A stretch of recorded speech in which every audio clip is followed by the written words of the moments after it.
Hey everybody, it's July, what is it, the 23rd or 25th, whatever, lose my sense of time, date sometimes. Sunday, July 25th, 2021. I'm going to do a weekly update on the S&P 500, what's going on with it, what happened last week, and what to expect over the next week. All right, I'm going to break this down a little bit differently than I did last week, and I'm gonna get right to the meat and potatoes for those of you guys who are in the TSP groups, and for those of you guys who just want to know more or less what's going on with the index itself.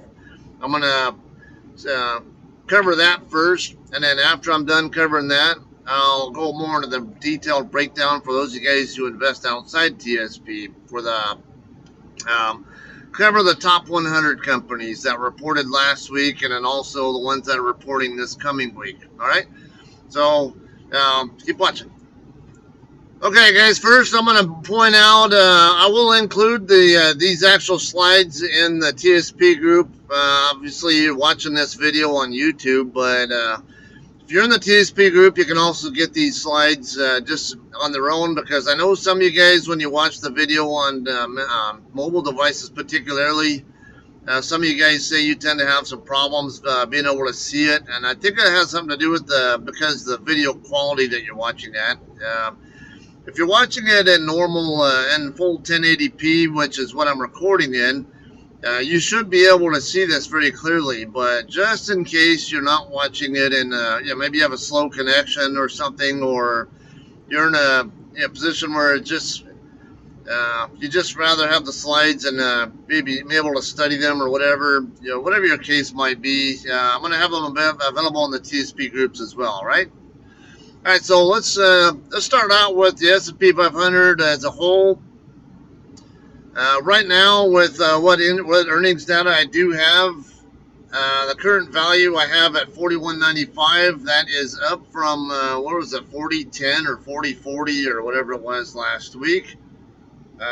Should have been 40.40ish. Yeah, because last week's update. I mean, these updates that I just did this last week, they increased that by 143 points. And I was only expecting it to go up by 95 points. So in other words, the companies that reported earnings last week did better than I expected them to do, and that's very common.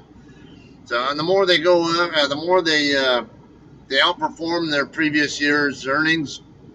Same quarter in the previous year, the more my current value goes up. Future value doesn't necessarily go up. It could go down, but I mean, even when current value went up, but it's just a matter of from quarter to quarter. I'll cover some more of that later. But as of right now, I'm kind of estimating 41.95 for current value, which is where the index would be with no forward earnings estimates factored in at all. And then the future value, that's with 12-month estimates. Looking forward 12 months, adding those estimates in, it would put it at 49.35. I might have to make some adjustments as time progresses. I don't know for sure, because it's not as an exact science, and sometimes adjustments have to be made. So I do anticipate possibly having to drop these down at least a little bit. Maybe instead of going by a multiplication factor that I'm working with, maybe just a straight up plus or minus a number of points instead. But we'll cross that. We'll cross that when we get to that. To some later point in time, and if it looks more evident that my price targets are consistently too high, then I'll make an adjustment then. But as of right now, the 12-month estimate is 53.70. This is where I would expect the S&P 500's value or price to get up to at this point in time next year. That's a pretty good jump. I didn't document what percentage that is, but as of right now, I think it was plus 17.9 or so percent, if I remember correctly, when I saw my spreadsheet. That is actually down a little bit from over 19%. So it is slowing down a little bit, but it's still plenty healthy. Um, I'll cover more. I'll go into more detail on all this at the end of the quarter, I believe. I just kind of mainly wanted to give you just the kind of short and sweet, as much as I can, info here. And then I'll go into more detail for those of you guys who actually invest in stocks, or whether you have an IRA account, or more particularly a regular stock market account, or as what we call a taxable brokerage account, or TBA. All right. So anyway, kind of finish this up here for you guys when just TSP specifically. This last week, 103 companies reported. That is 20.4% of the index. You think, all right, well, there's 500 companies and 103. All right, so remember, there's 505 stock symbols, not 500. There's 500 companies, but 5 of those companies have 2 stock symbols that are both in the index. All right, so far this quarter, this is from, 1st of July through today. The companies that I've reported have pushed my current value up plus 168 points so far. It's a nice, good chunk of movement there. And the percent of the index that is reporting positive growth, at least those that have already reported, that is 89.3. That is pretty astronomical, if I must say so myself. Very, very high, very strongly positive breadth overall. That's a lot of the index so far that is reported participating in that growth right there, the 168 point change. Almost 90% of that, almost 90% of the 103 companies are participating in that growth.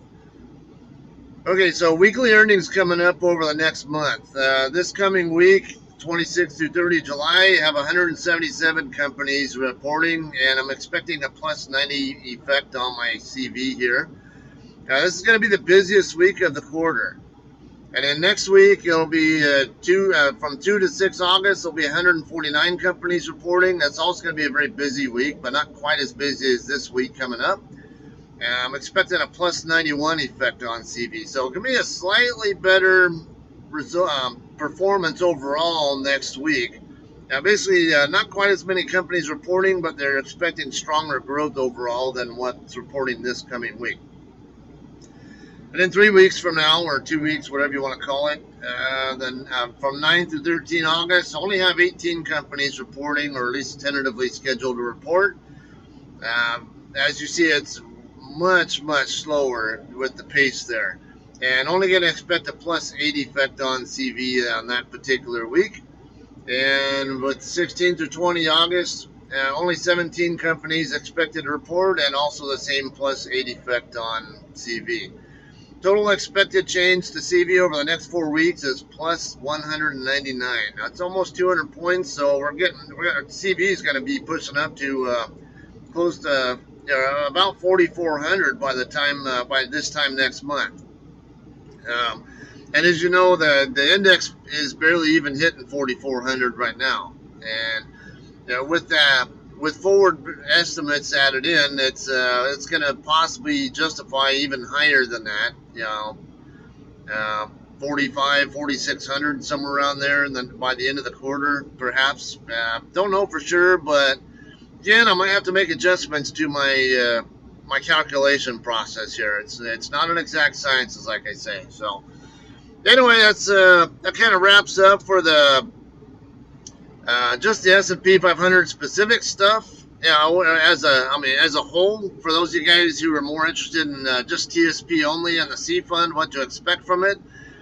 From here, I'm going to go ahead and move on to the top 100 companies. I'm going to start with the companies that reported last week first, and then I'm going to break them down individually, and then I'll kind of summarize where they sit in relation to each other, what I think of them, and then I'll move on to what's coming up next week, or this coming week, I mean.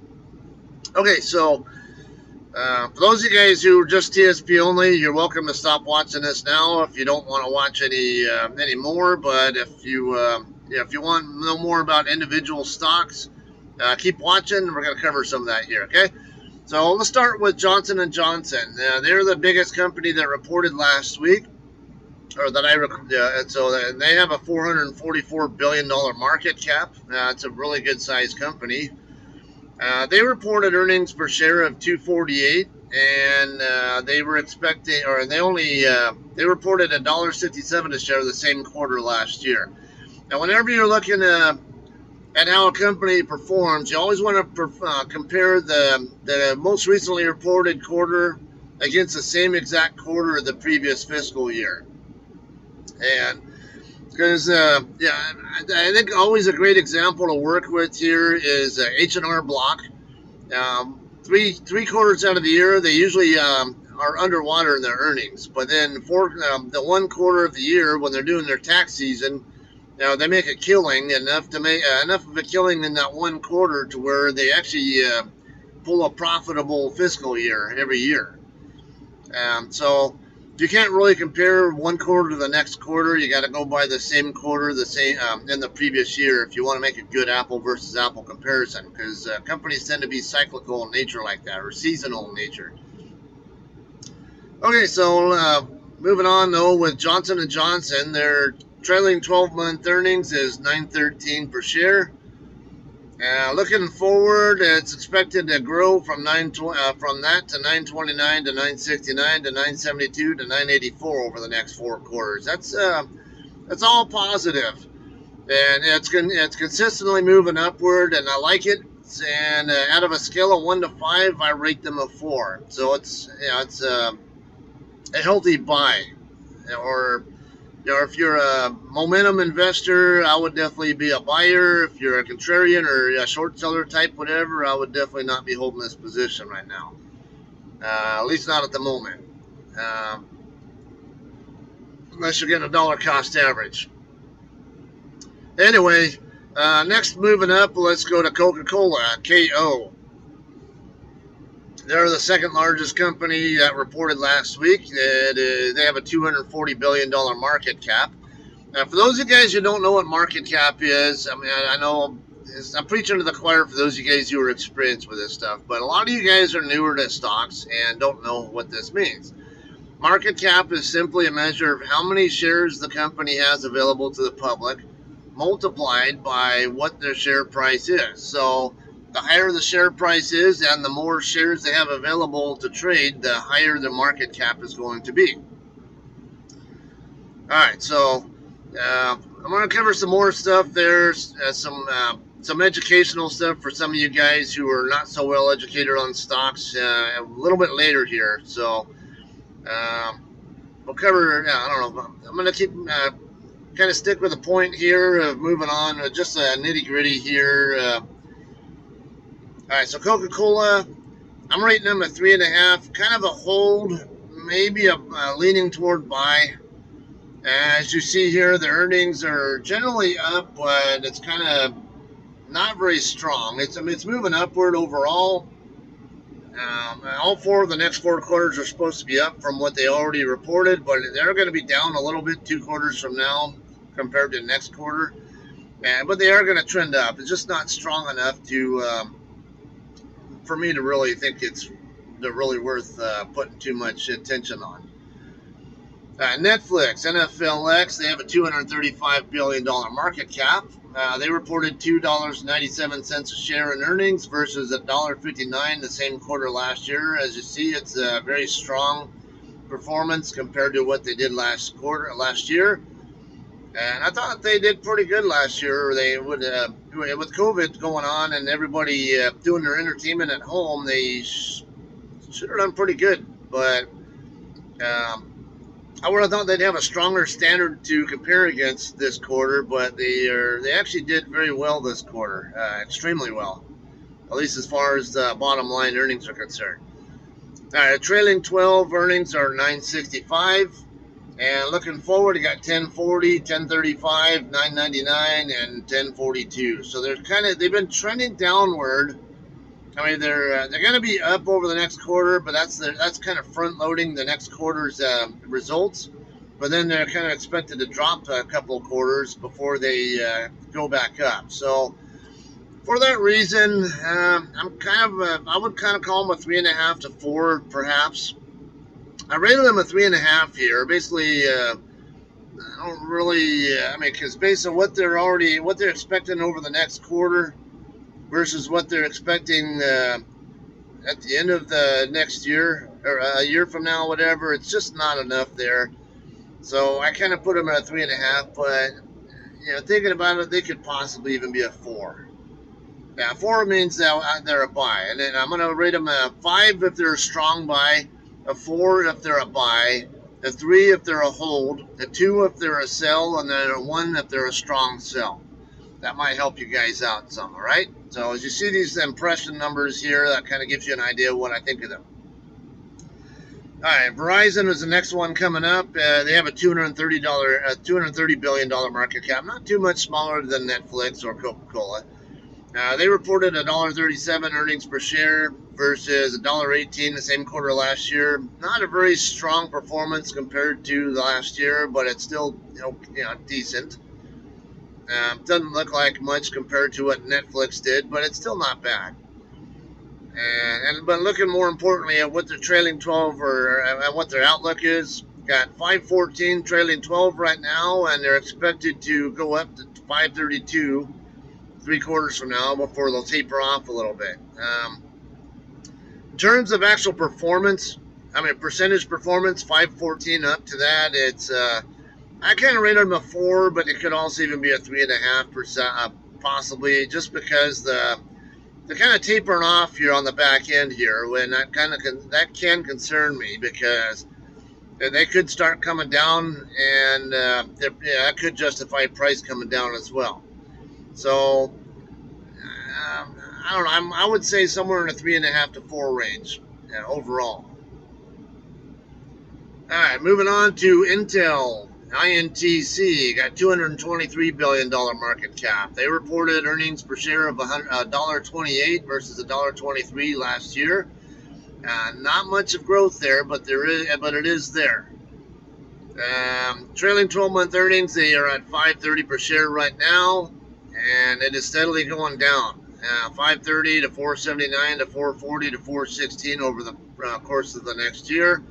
I don't like that at all. That's not a stock I would want to be owning shares in at the. Unless you're in, I forget if they even have a dividend, but if they're a dividend company, that might be worth holding. But if you're just looking for share price performance, they might be one to get rid of. All right, Abbott Laboratories, ABT, $210 billion market cap.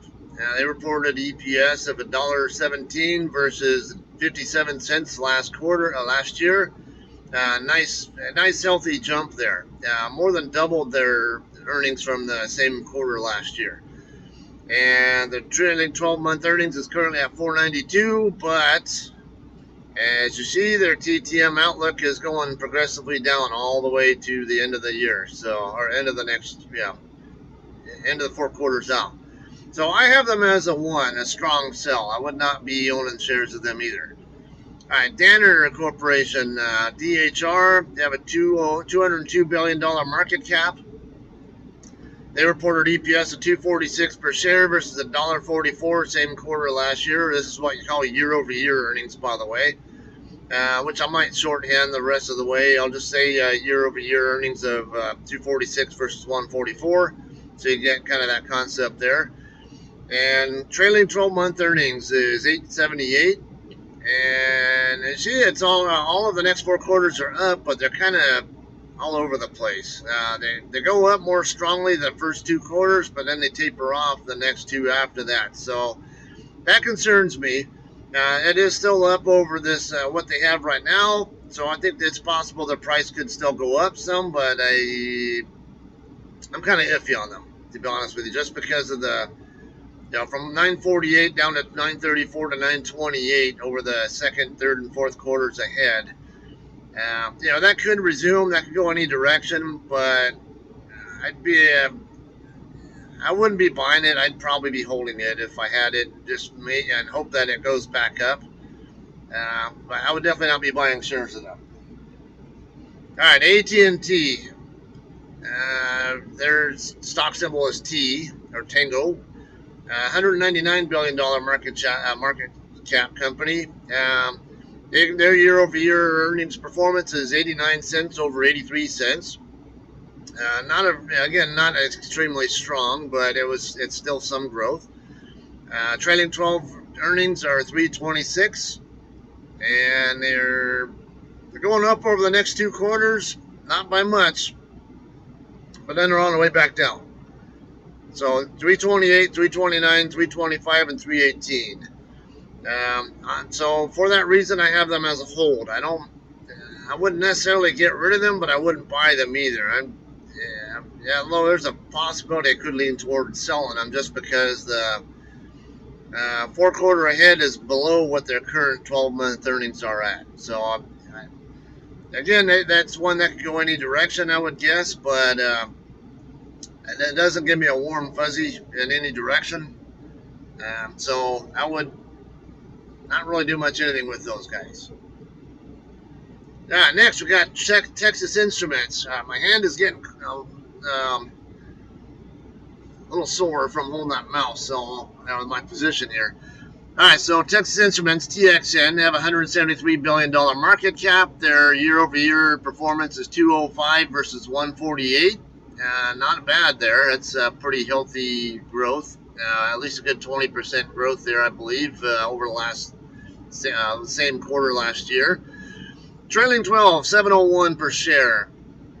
And looking forward, they're going to be mostly heading up from there to 760, then to 787, then taper back off to 785 and 778. 4.5, I don't know, thinking about it again, might be a little bit on the strong side. Perhaps 4 would be a better number for that, but they have good strong growth coming up, and I think once they get confirmation from the next quarter's earnings, perhaps that could give them a bump in price before they, I don't know, they might taper back down a little bit. Just kind of on the fly, I put 4.5, which is a fairly strong buy. But looking at it a little bit more closely, maybe a little bit more iffy on that one.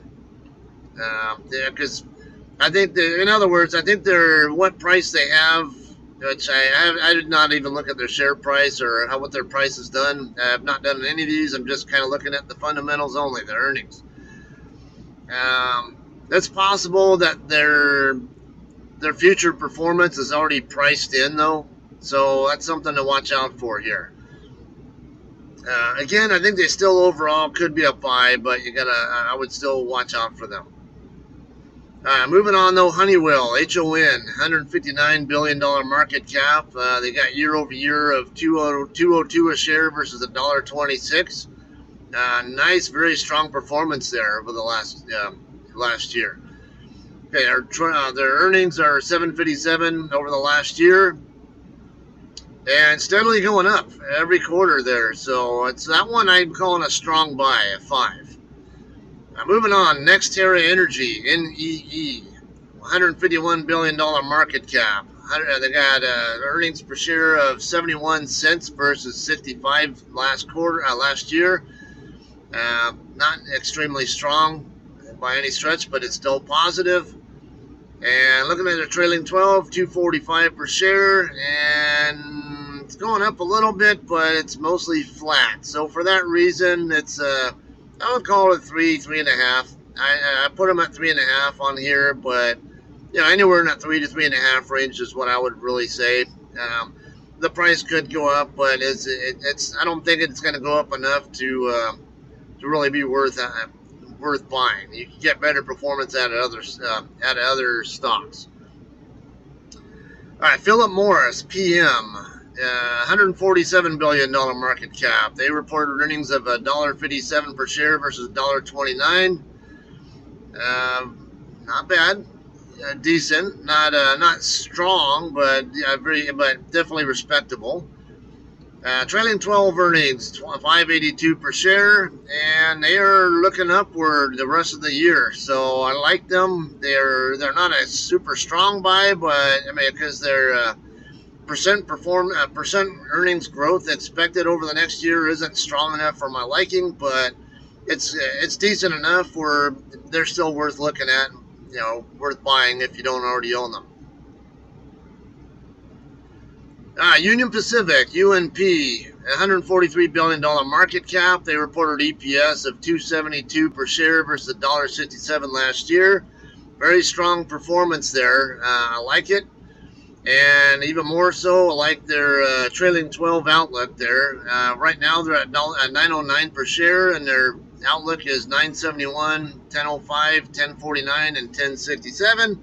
I rate them a strong buy. I really like the transportation sector as a whole right now, and I definitely recommend buying shares of those if you don't have them. American Express, AXP, 135 billion market cap, whatever. Very strong performance there. 280 per share versus 29 cents last quarter. Again, remember though, they're probably going to be affected more by people not working, not being concerned about how much the money they're going to have to spend. So they had an easy standard to compete against, and with people going back to work and the stimulus and all that, they probably have they got a lot of help there with buying on credit, or people buying on credit, which it's some people say it's a bad thing, but it's not really a bad thing, and as long it's credit defaults that are the problem. Buying on credit actually is a good way to leverage. Even companies, even major businesses, all these companies that you're looking at right here, even they buy on credit to leverage their own growth. All right, trailing 12-month earnings for American Express, though, is $8.60 per share. And they're going to be up over the next couple of quarters up to $8.97. But from there, that's going to be a steady decline. $8.77, $8.19, and $7.67. And over of course, a year out, their earnings are going to be down from what they are right now. And for that reason, I don't like them. I rate them a 1, a strong sell. Could be even a 1.5. I don't know. But either way, I don't like them personally. I like that. Yeah, it's a good company. It just right now is not the time I would want to be having them in my portfolio. Let's just put it that way. Okay, International Business Machines, or IBM, $2.33 per share versus $2.18 last quarter. Not super strong there. It's growth, but not very strong growth over the last year. Trailing 12-month earnings, though, this is where it's different. Though they got $8.75 earnings per share right now, and it's looking up very positively upward. $8.69 next quarter, $10.80 2 quarters from now, $11.09, and then $11.50. That's a very nice, healthy growth there, and for that reason, I rated them a 5, a strong buy. Intuitive Surgical, ISRG, $113 billion market cap. Very, very strong performance there this quarter. $3.92 a share versus $1.11 last year. Extremely strong. And they look quality on the trailing 12 side also. $13.79 right now, and it's progressively going up to $14.44, $14.54, $14.77, and $14.90. I did not rate them a 5 only because that growth rate in terms of percent is not strong enough for my liking, but it's decent. So for that reason, I give them a solid 4, but I'm not really strong enough to really expect a strong price performance out of them over the next year. Expect growth out of their share price growth. Just there are better places to put your money, though. Is what like IBM, for example, or Union Pacific. All right, Anthem, ANTM, Blue Cross Blue Shield company. $95 billion market cap. $7.03 per share versus $9.20 last quarter. So they actually were down in earnings this quarter, or year over year. But they're looking upward. They got 2078 per share in earnings, and looking ahead, it's 20. It goes up to 23, and then 2571, then 2655, and then 2681. Consistently upward. I like it, and it's strong. It's strong percentage as well. So for that reason, I give them a 5 rating. A strong buy. All right, Prologis PLD. That is I guess I would call them a real estate investment trust type company. They own a lot of commercial property. All right, they earned 81 cents a share versus 54 last year. Nice, strong, solid performance. But I think I might, because the REITs they actually do funds from operations is how they report their earnings, and everybody else does earnings per share. So I might start excluding the REITs from my reports from now on because uh, I don't Ameritrade. They don't give me good data like conversions from FFO to uh, earnings per share anymore like they used to after Schwab took them over, and it just can't make really good apple versus apple comparisons with those guys. And it takes more.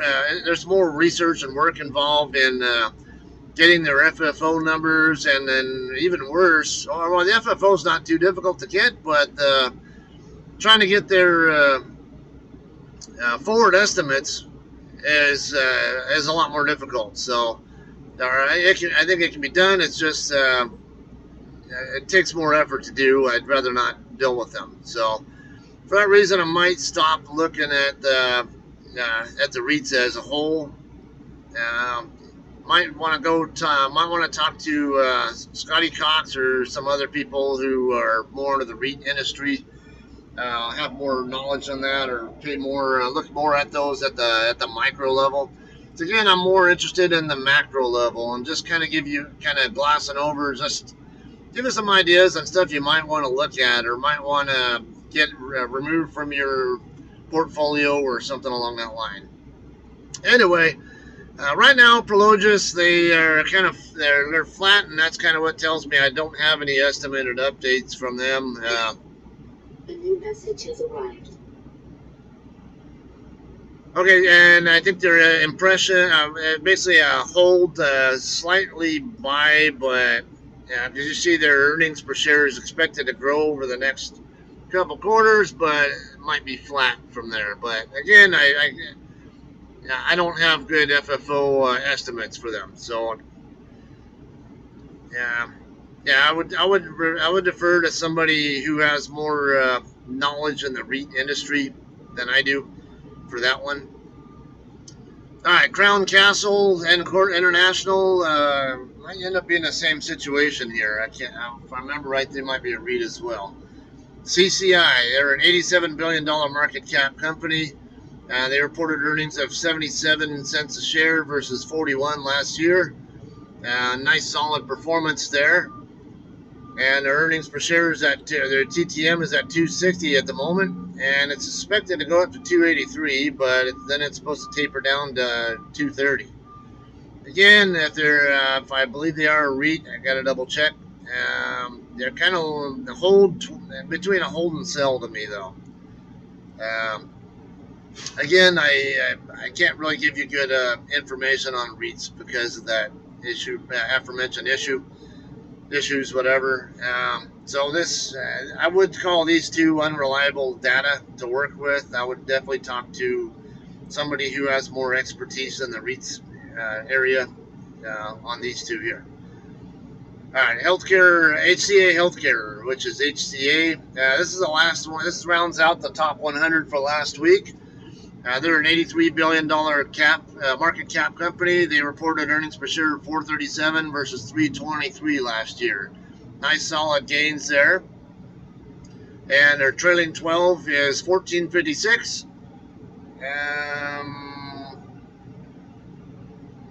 I don't really like them too much because it looks like all of their earnings growth is front loaded. So what earnings they are expected to get over the next year is all coming in the next quarter, and then after that it tapers downward. from there. It's still up. Even 4 quarters ahead is still going to be up from what they're at right now. But because of the tapering down, I don't consistently over an entire 4 quarter period there. I don't really like them too much. I would call them a hold, but I would lean towards selling. Basically a 2.5. Not a strong sell, but I would definitely not be buying them. I would actually, like I said, lean more towards selling them if anything at all, or possibly holding to see what happens over the next quarter. All right, so looking at summarizing those companies by rating and market cap, the 5.0 or the strong buys that I have are Honeywell, Union Pacific, IBM, and Anthem. And then the 4.5, is between between a buy and a strong buy, is Texas Instruments. 4.0 or buy would be Johnson & Johnson, Verizon, Philip Morris, and that's it. I surgical, whatever. I forget the name. Intuitive Surgical. That's what it was.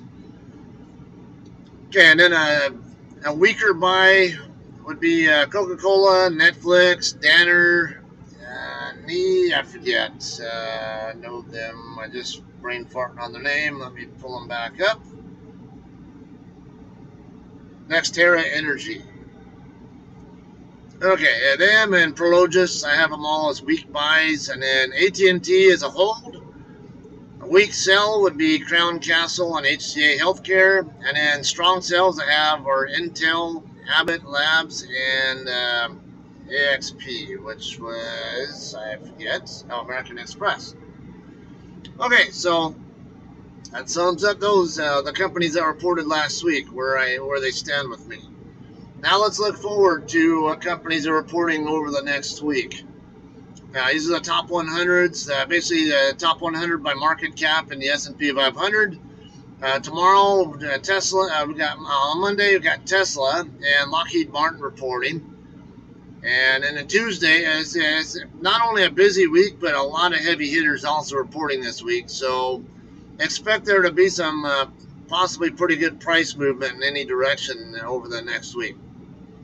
Tuesday, we got Microsoft, Alphabet, Visa, UPS, Starbucks, Raytheon, 3M, General Electric, AMD, Stryker, and Mondelez. And on a Wednesday, we got Apple, Facebook, PayPal, Pfizer, Thermo Fisher Science, McDonald's, Qualcomm, Bristol Myers Squibb. Oh God, if you guys, I don't watch them much. Hardly ever. I can't remember when I last watched them. But those of you guys who watch Kramer, Mad Money, you're probably going to hear him talking all kinds about Bristol Myers over the next couple of weeks. He never does shut up about them. He's a good guy. I just don't watch the show much. Anyway, Boeing, ServiceNow, Lam Research, and automatic data processing.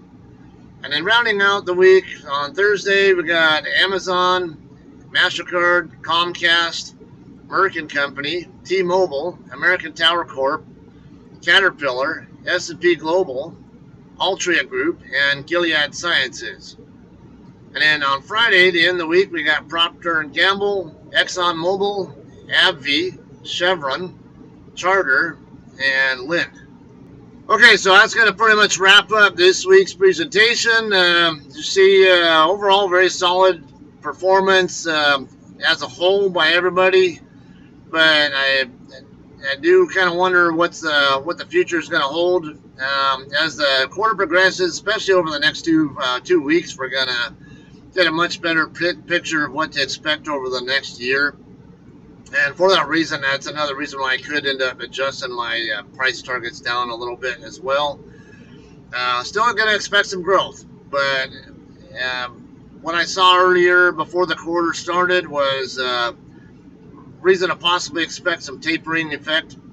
And but I would still expect some growth. I'm not expecting a recession or bear market or anything like that to come.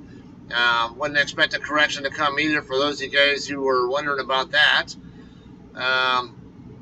But I'm not going to really expect 20, 30, 40% growth out of the index either over the next, over the course of the next year. As I saw, it was just below 20% prior to the quarter starting, and it's tapered down to about 17.9.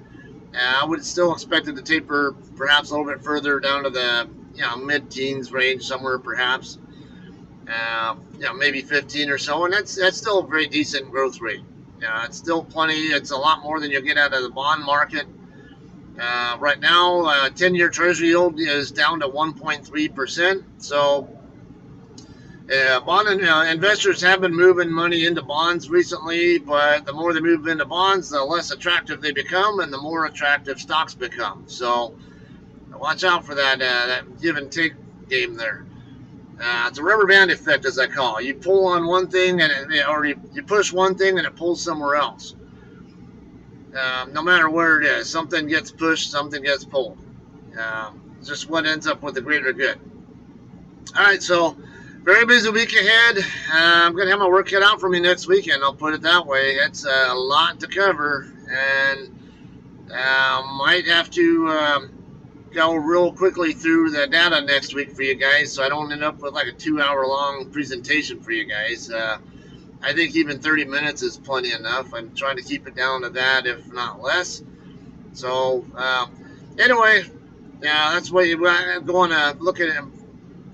That's what we have looking ahead. 170 plus companies this coming week, and over 89% have reported positive growth so far out of the 103, I think it was, I said, that reported. Yeah, I think that's right. And we'll have some more for you next week. All right, thanks a lot. See you guys next week.